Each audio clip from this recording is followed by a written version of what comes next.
Assalamu alaikum.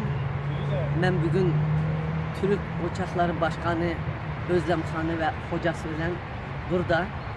Bunlar beni davet etti. Çok teşekkürler etmen. Ankara'daki barlık Türk uçaklarının başkanlarıga ve kardeşlerimge, hemisiga birge, bunlar bilen birge salamlarımni, sevgilerimni yollayman. Ben Uygur Türkler için konuşuyorum. Anlıyorsunuz. Asta asta anlıyorsunuz, yavaş anlıyorsunuz.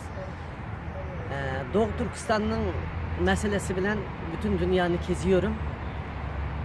Doğu Türkistan meselesi, Uygur Türklerinin hazırki soykırım meselesi, bütün dünya Türklerinin meselesi. Şunun için ben barlığınlarga hem salam bilen billa. Doğu Türkistan'ın barlık yerdeki çocukları, anaları, balaları, Doğu Türkistan'daki soykırımlarga ne kıp ularını azat kılımız, ne kıp ularını kutuldurumuz, bunun gaslarının destek verişinlerini ve biz bilen birge buluşunlarını ümit kılman.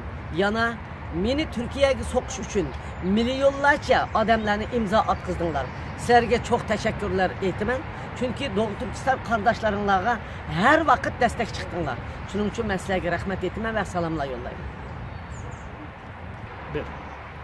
Kardeşlerim, bütün teşkilatlar, bütün hepsi Türk kardeşlerim birlik bulup Doğu Türkistan'ı kutuldurunlar. Doğu Türkistan'a destek verinler. Birlik boladiken Doğu Türkistan çokum bir günü hür Doğu Türkistan buldu. Sizlerge salam. İnşallah.